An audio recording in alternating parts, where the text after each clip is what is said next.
안녕하세요. 해외 단짠톡 채널입니다. 오늘 하루 힘든 일 없이 잘 지내셨나요? 그럼 이제부터 모든 걸 내려놓으시고 커피나 차 한 잔 즐기면서 다음 사연에 귀 기울여 주세요. 안녕하세요. 60대 여자입니다. 현재 미국에서 30년 넘게 살고 있어요. 나이가 들어가니 종종 지나간 옛 추억에 잠기곤 하는데 앞에 사연을 듣고 기억에 남는 한 사건이 있어 이렇게 몇 자 적어봅니다.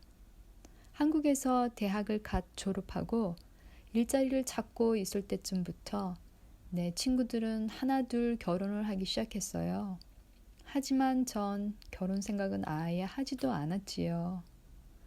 그런 나를 보며 주변 엄마 친구들은 가끔 엄마에게 아니 미영이가 벌써 결혼할 나이가 되었는데 소식 없어? 언제 국수 먹게 해줄 거야? 라고 물어왔고 엄마는 얘는 결혼도 짝이 있어야 하지. 아직 남자가 있는지 없는지 말을 안 하니 알 수가 있어야지. 라고 대답했지만 속으론 참 답답했을 거예요. 사실 그때 나는 사귀는 남자친구가 있었고 그 남자친구는 나랑 결혼을 무척이나 원했어요. 하지만 남자친구 집은 아버지가 큰 사업을 하시는 재벌가였고 우리 집은 엄마 혼자 벌어서 생계를 유지하고 있었죠. 우린 서로가 정말 죽도록 사랑을 했지만 난 내 남자친구의 결혼 상대로 많이 부족했죠. 결국엔 남자친구 집안의 반대로 우린 헤어질 수밖에 없었어요. 그렇게 헤어진 후 가슴앓이를 심하게 하고 눈물로 나날을 보내던 어느 순간 고생하시는 엄마가 눈에 들어왔어요. 그래서 난 좋은 직장을 잡아 엄마 고생 덜 시키고 돈 걱정 없이 살자고 결심했어요. 다행히 친구가 다니는 학원에서 일하게 되었고 그 친구 소개로 현재 내 남편을 만나 결혼을 하고 바로 미국으로 이민을 오게 되었어요. 그때가 90년도 초였었고 미국은 참으로 낯설었지요. 학교 다닐 때 영어는 배웠지만 실제로 말을 하기란 참 힘들었고 무서웠어요. 혹시나 다른 사람이 내 말을 못 알아들으면 어떡할까? 라고 생각했고 정말로 내 말을 못 알아듣고 다시 물어보는 경우도 많았어요. 그럴 때면 정말 너무 당황해서 더 말문이 막히고 쥐구멍이라도 들어가고 싶었어요. 아니, 창피하다는 표현이 더 맞겠네요. 그래서 난 영어를 공부하고 직접 부딪혀 보기로 마음 먹었어요. 조금씩 영어가 늘어가면서 대화에 자신감이 생겨났고 우리들의 신호는 정말 달콤했어요. 그땐 국제 전화료가 비싸 엄마랑 자주 통화는 못했지만 그래도 엄마를 안심시킬 수 있었어요. 그런데 남편이 직장을 잃으면서 그 달콤한 신호는 생계를 걱정하는 날들로 바뀌었고 나도 직장을 찾아야만 했어요. 당연히 엄마에게 이 사실을 말하진 않았죠. 몇 군데 서류를 넣고 기다리던 중 한 공장에서 연락이 왔어요. 그 공장은 24시간 운영하며 3교대를 2주씩 돌아가면서 하는 곳이었어요. 2주 동안 낮이나 저녁에 일하다가 야간 시프트로 바뀔 때면 처음 며칠은 그 시간대를 적응하는 게 꽤 힘들었어요. 그래도 오버타임 하는 주는 주급이 좀 많아져서 그나마 위로가 되었네요. 그곳엔 15분 휴식 시간 2번과 30분 점심시간이 있었고 다행히 친구들도 생겨 함께 식사도 하고 개인적인 일들을 나누다 보니 꽤 친해졌어요. 그 덕분에 아무 문제 없이 교대 근무를 할 수 있었던 것 같아요. 그들은 미국인 친구 2명과 중국인 친구 1명이었고 우린 항상 함께 움직이는 작은 팀이 되었지요. 그러던 어느 날 나에게 잊지 못할 사건이 일어났어요. 나는 코일을 만드는 부서에서 일을 하게 되었는데 코일 하나 만드는데 25분 정도가 소모되었던 것 같아요. 기계가 작동되게 되면 완성할 때까지 기계를 떠나지 않고 신중히 지켜봐야 했거든요. 나중에 안 사실인데 쉬는 시간이나 점심시간이 가까워지면 다른 사람들은 새 코일을 만드는 작업을 시작하지 않는다는 거예요. 그런데 난 쉬는 시간을 생각하지 않았고 쉬는 시간 10분 전에 시작 버튼을 눌러버렸어요. 물론 잠깐 중지할 수 있었지만 그땐 몰랐죠. 그 덕분에 난 친구들과 함께 할 15분의 휴식 시간을 가질 수가 없게 되었죠. 그러던 중 내가 완성한 코일에 쓸 마지막으로 필요한 스카치 테이프가 하필이면 그때 똑 떨어진 거예요. 그래서 가장 가까운 내 옆자리에서 일하는 미국 여자 B의 테이프를 잠깐 빌려 사용하고 가져다 놓으려고 했죠. 그렇게 일을 마무리하고 있을 때 모두가 15분 휴식을 마치고 돌아온 거예요. 내 미국 친구 A와 H는 내가 15분 휴식 시간에도 일한 것을 안타깝게 생각하고 위로하는 그때 내 옆자리에 돌아온 B가 자기 테이프가 없어진 걸 알아차리고 욕을 하며 크게 화를 냈어요. 내 테이프가 없어졌네? 누가 내 씨바 테이프를 훔쳐갔어? 라며 소리를 질렀어요. 그 순간 난 깜짝 놀라 미안해. 내 테이프를 다 써버려서 잠깐 빌렸어. 자, 여기. 라며 얼른 B의 테이프를 돌려주었어요. 그런데 B는 거기서 멈추지 않았어요. 너 씨바 도둑년이구나. 너희 나라에서도 도둑질 했지? 너가 온 그 나라로 다시 돌아가지 그래? 라며 나를 쏘아보며 크게 욕설을 퍼부었고 난 갑자기 듣는 그 말들에 충격을 받아 말문이 막혀버렸어요. 아니, 서러움에 복받쳐 그냥 눈물이 주르르 흘러내렸어요. 그래도 난 옆자리에 나란히 일하는 B랑 어느 정도 친분이 있다고 생각했었는데 B가 그렇게까지 화낼 줄은 미처 몰랐어요.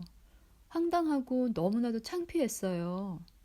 우리들 주위엔 사람들이 하나둘 모여들기 시작했고 난 화가 났지만 그들의 시선들이 더 신경 써요. 뭐라 욕도 같이 할 수 없는 상황이 되어버린 거예요.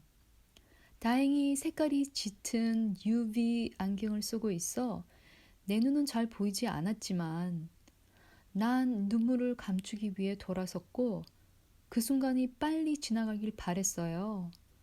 그런데 말이에요. 바로 그때 내 친구 A가 아무 말도 못하는 내 편이 되어준 거예요.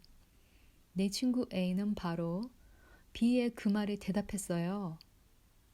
야, 미영이가 잠깐 빌려 쓰고 제자리에 다시 갖다 놓으려고 했다는 말 못 들었어? 미안하다고도 했고 그러면 된 거 아니야? 너야말로 그 마지막 말은 안 했어야 했어. 뭐 별일도 아닌 걸 가지고 지랄이야. 라고 했고 B는 A에게 너 문제 아니니 씨바 꺼져! 라고 했고 A는 너야말로 씨바 개떡 같은 소리 그만하고 일이나 하지 그래? 그리고 너 자신이 씨바 부끄러운 줄 알아. 라며 일침을 가하고 나니 다들 조용히 제자리로 돌아가 일을 하기 시작했어요. 나도 얼른 눈물을 닦고 다시 일을 시작했어요. 그리고 한 10분쯤 지났을 때 두 경비원들이 B에게 다가와 뭐라 얘기를 나누는가 싶더니 B를 에스코트하며 데리고 나가는 것이었어요. 내 뒤로 B가 경비원들에게 화를 내며 내 몸에 씨바 손대지 마! 나도 이 씨바 더러운 공장은 필요 없어! 라며 욕설을 퍼붓는 소리가 들렸어요. 그 일로 B는 해고를 당했다고 들었어요. 나중에 안 사실인데 그 장면을 이탈리아 엔지니어가 목격하고 인사부에 보고한 거였어요. 그 회사는 타국에서 온 엔지니어들이 많았기에 특히 인종차별은 한치도 용납이 안 되는 회사 기율이 있었던 것이었어요. 난 B에게 좀 미안한 생각이 들었지만 친구들은 B 스스로가 제 무덤을 판 격이라고 위로해 주었어요. 그리고 2달 후 일을 마무리하고 쓰레기통을 비우려고 돌아서면서 갑자기 웬 여자랑 부딪혔어요. 난 바로 미안해 라고 사과를 하고 떠나려는데 그 여자는 나에게 막 욕을 하기 시작했어요.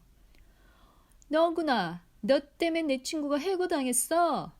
라며 소리를 지르는 거예요. 그래서 난 B가 너 친구였어? 라고 물었고 그 여자는 그래. 하찮은 너 때문에 내 친구는 하루아침에 직장을 잃었는데 넌 아직도 여기서 이렇게 뻔뻔하게 일하는구나. 왜? 너 나라로 돌아가지 않는 거야? 라고 하는 거예요. 그 여자는 자기 친구 B가 했던 말을 조금 다른 표현으로 또 한 번 내뱉은 거예요. 너 나라로 돌아가라는 말을 2번씩이나 듣고 보니 이번엔 그냥 마음의 여유가 생기면서 그때 B한테 못했던 말들이 생각났어요. 인연도 그냥 친구구나 싶어 비꼬듯이 한마디 차분하게 했네요. 그래, 너가 내 비행기 표 사주면 그때 갈게. 언제 사줄래? 라고 했더니 그 여자는 더 화를 참지 못하고 쌍욕을 하며 날뛰었어요. 참나, 그 여자는 낱말은 새가 듣고 반말은 쥐가 듣는다는 한국 속담을 몰랐나 봐요. 어떻게 B가 그렇게 빨리 2 경비원들에게 강제로 에스코트 받으며 그날의 일이 채 끝나기도 전에 바로 그 자리를 떠나야만 했는지 모르는 것 같았어요. 이번에도 누군가가 보고했고 그 여자도 B와 똑같이 제 무덤을 판격으로 그 자리에서 2 경비원들의 에스코트를 받으며 그 자리를 떠나야만 했고 그날부로 해고됐네요. 그리고 2년 후 난 그 공장을 그만두고 동네 고등학교에서 대리 선생님으로 일하게 됐어요.